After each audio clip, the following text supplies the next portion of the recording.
ರಾಜ್ಯ ರಾಜಕಾರಣದಲ್ಲಿ ಈಗ ಒಂದೇ ಫೋಟೋ ಸಖತ್ ಸೌಂಡ್ ಮಾಡ್ತಿದೆ. ಪ್ರಧಾನಿ ನರೇಂದ್ರ ಮೋದಿ ಮತ್ತು ಸಿಎಂ ಸಿದ್ದರಾಮಯ್ಯ ಅವರ ಈ ರಹಸ್ಯ ಸಂಭಾಷಣೆಯ ಹಿಂದೆ ಇರೋ ಕಥೆ ಏನು? ಮಂಡ್ಯದ ಆದಿಚುಂಚನಗಿರಿಯಲ್ಲಿ ನಡೆದ ಶ್ರೀ ಗುರು ಭೈರವಿಕೆ ಮಂದಿರ ಲೋಕಾರ್ಪಣೆ ಕಾರ್ಯಕ್ರಮಕ್ಕೆ ಆಗಮಿಸಲು ಪ್ರಧಾನಿ ಮೋದಿಯವರು ಬೆಂಗಳೂರಿನ HAL ವಿಮಾನ ನಿಲ್ದಾಣಕ್ಕೆ ಆಗಮಿಸಿದ್ದರು. ಪ್ರಧಾನಿ ಮೋದಿಯವರನ್ನ ಸ್ವಾಗತಿಸಲು ಸಿಎಂ ಸಿದ್ದರಾಮಯ್ಯ ಖುದ್ದಾಗಿ ಬಂದಿದ್ದರು. ಈ ವೇಳೆ ಅಪರೂಪದ ಕ್ಷಣ ಸೆರೆಯಾಗಿದೆ. ಪ್ರಧಾನಿ ಮೋದಿಯವರು ಸಿದ್ದರಾಮಯ್ಯ ಅವರ ಕಿವಿಯಲ್ಲಿ ಗುಟ್ಟಾಗಿ ಏನೋ ಹೇಳಿದ್ದಾರೆ.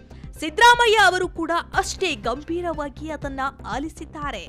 ವಿಶೇಷ ಅಂದ್ರೆ ಈ ಫೋಟೋವನ್ನ ಸ್ವತಃ ಸಿಎಂ ಅವರೇ ತಮ್ಮ ಎಕ್ಸ್ ಖಾತೆಯಲ್ಲಿ ಹಂಚಿಕೊಂಡಿದ್ದಾರೆ. ರಾಜಕೀಯವಾಗಿ ಇಬ್ಬರು ಭಿನ್ನ ಧ್ರುವಗಳಾದರೂ ವೇದಿಕೆ ಮೇಲೆ ಕಂಡುಬಂದ ಈ ಆತ್ಮೀಯತೆ ಈಗ ಎಲ್ಲರ ಕುತೂಹಲಕ್ಕೆ ಕಾರಣವಾಗಿದೆ. ಮೋದಿ ಅವರು ಸಿದ್ದು ಕಿವಿಯಲ್ಲಿ ಏನು ಹೇಳಿರಬಹುದು ಅಂತ ನೆಟ್ಟಿಗರು ತಲೆಕೆಡಿಸಿಕೊಂಡಿದ್ದಾರೆ. ಇದು ಅಭಿವೃದ್ಧಿ ಬಗ್ಗೆ ಚರ್ಚೆಯೋ ಅಥವಾ ರಾಜಕೀಯ ರಣತಂತ್ರವೋ, ಒಟ್ಟಿನಲ್ಲಿ ಈ ಸೌಹಾರ್ದಯುತ ಕ್ಷಣ ಮಾತ್ರ ವೈರಲ್ ಆಗಿರೋದಂತೂ ನಿಜ. ನಿಮ್ಮ ಪ್ರಕಾರ ಮೋದಿಯವರು ಸಿದ್ದರಾಮಯ್ಯ ಅವರಿಗೆ ಏನು ಹೇಳಿರಬಹುದು? ಕಾಮೆಂಟ್ ಮಾಡಿ ತಿಳಿಸಿ. ಇಂತಹ ಹೆಚ್ಚಿನ ಅಪ್ಡೇಟ್ಸ್ಗಳಿಗಾಗಿ ಫಾಲೋ ಮಾಡಿ.